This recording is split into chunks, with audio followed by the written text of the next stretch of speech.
Обаче, както се казва в магазина, хляба е с пари.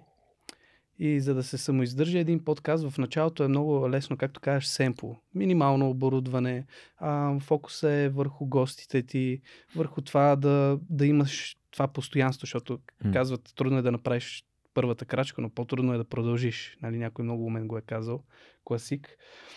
Сега въпросът е, че ти все пак трябва да се издържаш. Трябва да живееш, трябва, когато излезеш навън, да си платиш кафето, да си купиш храна. Колко време отне да докараш подкаста, защото все пак за България, знаем, това не е в Америка да развиеш подкаст с милиони потребители, рекламодатели. Тук всичко е, първо, по-бавно се случва, обемите са малки, ние сме малък пазар. Да, афилиейт не работи. Да. В България афилиейт маркетинга не работи, защото обемите са много малки. Малки са. И въобще това обяснява защо платформи като Google имат ограничения за България. Нали, за търговци, защото просто е малък пазар. Те не могат да си позволят да инвестират за поддръжка, за развитие на тая услуга тук, защото просто не си струва. Имат по-доходни пазари. YouTube рекламодателите всъщност в YouTube, ако трябва да изкарвам пари от YouTube само, ще ми плащат около 200 евро на месец. На базата на гледането, обеми. Да. Това е... примерно един епизод има няколко десетки хиляди гледания, седмично има около 100 хиляди гледания. Седмично. Да. Точно това коментираме и с други колеги. Усилието е същото. И тук, и там. Само, че нали, тук взимаш 200 евро, там взимаш 20 хиляди долара. Затова мислиш за неща, на които ти добавяш стойност в тях, за да можеш да имаш по-голям леверидж, т.е. да изкарваш повече пари от нещата, които така или иначе правиш смислено и стойностно. Да, защото живеем в много материален свят. Нали, хубаво е да имаш кауза, преследваш я, но в крайна сметка трябва да излезе и сметката. Нали, това говорим с начинаещи предприемачи, хора, които са млади, имат хубави идеи, мечтаят, но при тях се губи в един момент монетизацията. Ти казвам, това няма да издържи дълго. Нали, защото в един момент ти искаш да имаш нормален живот, да излизаш, да пътуваш и така нататък. Всичко е трейд-оф, Христо. Нали? Защото когато започнеш нещо с идеята да изкарваш пари, а пък свръхчовека изначално е мислен като хоби проект. Аз дори съм пробвал да правя дропшипинг. Пробвал съм няколко неща, за да изкарвам пари, включително и бизнеса ми с фитнес, заедно с Лазар Радков, който аз се надявах да бъде нещо, което да ми изкарва парите, за да мога да си правя подкаста за удоволствие, когато се върнах от Германия 2018 година, тъй като от заплата ми по фиш беше 4444 евро брутно, което беше около 2600. Това ми е стартовата заплата в Германия. Изведнъж от 2600 евро заплата се прибирам на 0 с едни около, може би около 4500 евро спестени. И подкрепата на партньора ми, разбира се, Неда. Идеята на този бизнес за фитнес, който се оказа много труден, но ме научи адски много неща. Като, например, колко по-важно е да продадеш нещо дългосрочно, т.е. нещо за 6 или 12 месеца, вместо да продаваш нещо всеки месец. Тъй като усилието е едно и също, но обема е съвсем различен. Да. Плюс това, ако продаваш нещо всеки месец, ти непрекъснато трябва да си създаваш лидове, което пък ти създава още повече работа. Т.е. да си търсиш нови клиенти. И така. Но 2018 преди да напусна, си казах, окей, ще направя Patreon страница. Казах ми, това няма как да стане в България. Съвсем спокойно за около една година имах там, може би 50-60 Patreon по 50 лева, по $5 на месец. Не бяха много пари. Може би докато не напуснах платформата, те непрекъснато растяха. Аз си напуснах през 2021, когато създадах фондацията. И създадох фондация Свръхчовекът с Георги Ненов, за да може дарителите на подкаста да не губят дарения, давайки ги, подарявайки ги на Patreon, ами да ги дарят директно на фондацията и подкаста, които те подкрепят.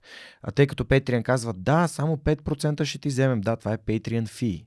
Обаче не пише 7% трансфер фи и това ти е трансфера на пари от Patreon към PayPal или към Payoneer, електронната банка, която ти ползваш. След което ти имаш още някакъв трансфер към българска банка и на on top of that, нали, черешката на тортата е 20% ДДС, защото те казват, да, вие сте в Европа и вие всъщност не трябва да имате данък върху дарението, ние сме в Щатите и ние все пак ще трябва да го вземем, за да сме on the safe side. И те от $10, които някой иска да ти даде, те го чарджват 12, на те ти дават 8,70. И ти плащаш 10% данък общ доход, ти ги 7,80. А пък на $100 те чарджват 120, а ти получаваш на края на годината 78, което е почти половината за загуба. Реших да създам фондацията. Но някои от стъпките по пътя, първо, за мен монетизацията и изобщо изкарването на пари трябва да започне от в логиката на Маслоу да се чувстваш в безопасност. Ти можеш да се чувстваш в безопасност поради много причини. Първо, че си имаш работа и го бутстрапваш. Това ти е страничен проект, който може да го буташ до момент, в който изкарва толкова, че да ти плати сметките, защото в момента, в който напуснеш работата си, ще имаш повече време и ще изкарва повече. То е логично, ще влагаш повече. Това е единия вариант. Аз правех нещо идентично, но не съвсем. Нали? Имах втори бизнес, който започнах, като се върнах в България, който като 2022, като го напуснах, подкаста излетя. Така че когато носиш 2 чанти под мишницата, вместо едната, основната ти, нещата наистина понякога стават много бавно. Втори вариант е просто да се пуснеш. Както Рид Хофман е казал, да сгубяваш самолета, докато падаш от скалата. Това е много рисковано, или да изгориш корабите. Чували сме и тази история за покоряването на Мексико и на Латинска Америка. Всъщност, аз не харесвам високия риск. Аз като човек, аз бях на 30 години, когато започнах подкаста, на 32, когато напусках, нямах дете и семейство. Ако имах, със сигурност щях да съм още повече бягащ от риска. Целта ми беше да се застраховам, като имам някакъв приход. И затова заправих Patreon страницата. Тя започна да ми плаща някакви малки пари, които да ми покриват разходите. И в момента, в който започнаха да се появяват и спонсори, те нещата започнаха спокойно да стигат до... Аз обичам да използвам метафората, все едно вървиш в една река, обаче от дълбокото към плиткото. И тя е много... Нали, някой път трябва да подскочиш да си поемеш въздух, обаче в момента, в който водата ти е под брадичката и ти не се налага да отделяш допълнителна енергия да си поемеш въздух, ти просто се движиш и знаеш, тук насетне неща, все по-лесно. Може би един такъв момент беше, когато един ден 2019 ми се обадиха от Телъс, те искаха да се видим и ми станаха първи спонсор. След което в началото на 2020 Storytel ми станаха спонсор. И благодарение на COVID, нали, в кавички, Телъс се наложи да си прекрати, в смисъл да не си удължим договора. И аз си казах, вместо да се откажа и да си отчаям и да кажа, добре, да ето, виж, всичко направих като хората, ама нищо не стана, аз си казах, ако има един спонсор, ще има пак. Както ако има един дарител, ще има пак. И така стана 2021 година, нали, мина малко време, но 2021 година дойде Михаил Стойчев, съосновател на SMS Bump, които последствие станаха Yotpo. И той каза, нашите колеги слушат твой подкаст, значи други готини хора и способни слушат твой подкаст, защо не се позиционираме пред тебе? И така вече 4 години. И когато се появи един дългосрочен спонсор, който вярва в тебе и който ти помага да имаш предвидимост, ти можеш да си вземеш монтажист, ти можеш да си вземеш оператор, ти можеш да си вземеш който искаш, да си увеличиш продукцията, стига да не си надуваш разходите ненужно. Защото тук огромна роля за това да мина на видео има Симеон Миронов, когото ти познаваш. Монката моя първи оператор и монтажист, който без него нямаше как да стане. Защото той каза, Джорка, аз искам да ти помогна. Аз му давах 80 лева на епизод в началото, когато започнахме. Взимах го от Люлин в събота или в неделя, в деня, в който сме се разбрали. Бях взимал техника от други приятели, от 2200 подкаст, от Динафос, нали, техника под наем, за един ден, за да мога да не снимам 2 епизода. И после го връщах, 7 сутринта го взимах, 7 вечерта го връщах в Люлин. Това сме го правили поне 2 години. Почти всеки уикенд. Снимай. И в един момент, нали, той си намери по-хубава работа, ама и ние започнахме, нали, да генерираме повече приходи. И съответно, без такива хора, които да имат уменията, които ти нямаш, става малко по-трудно. Аз не исках да се научавам да правя всичко сам.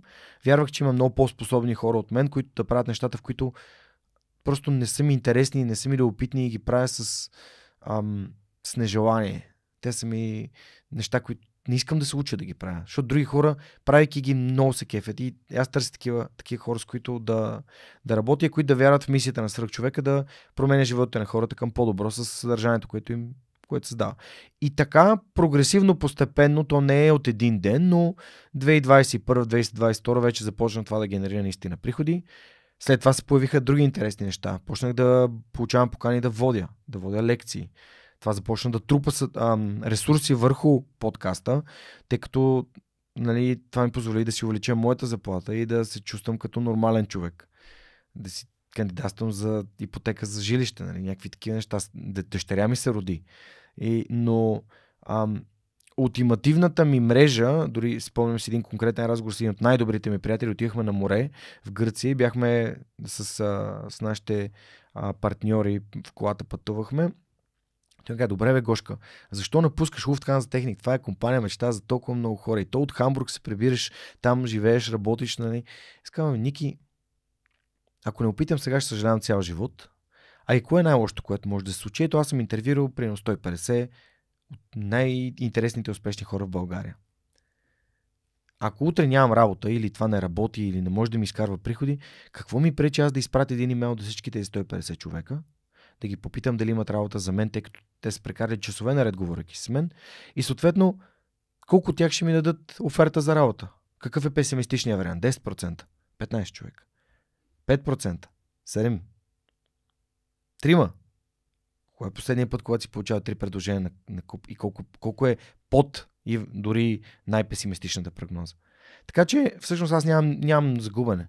И не само, че вече нямам загубене, тя люлката, в която ти си стъпил на риска, че нещо трябва да ти изкарва пари, при мен е ултимативно вече няма как да се върне. Освен ако аз не направя някаква абсолютна глупост, което значи да се съсипе репутацията, или да поканя някой, който е компрометиран в подкаста под някаква форма, или да си взема спонсор, който тотално отговаря на моите ценности, примерно алкохол, цигари, хазарт, което за мен лично би било нещо против нещата, в които вярвам и за които говоря, то аз винаги ще изкарвам повече пари като водещ на събития, винаги ще имам по-високи предложения за новите ми рекламодатели и съответно нещата, тъй като са минало тези трудни 7-8 години в началото, вече съм в 9-та година на свръхчовека, то трудното е тогава. Трудното е да минеш през първите 1, 2, 3. Като обикалям училището им казвам на младежите, вие знаете ли Мистер Бист, дето всички го гледат, аз ги питам колко от вас знаят кой е Мистер Бист, колко време му трябва от първото видео, което го е публикувал, до първото видео, което е вайрал.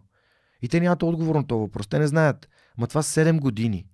И след това ги питам колко от вас биха прекарали 7 години правейки нещо, което не им носи пари. Или не им носи резултати, защото те резултатите са преди парите. Парите са следствие от резултатите, а не обратното. И всъщност ги виждам как се замислят. И има един страхотен цитат, който аз много харесвам на Бил Гейтс, чувал съм го също така и от Джон Ленън по друга форма. Джон Ленън казва, отнема 10 години за да бъде успехът за една нощ. It takes 10 years to become an overnight success.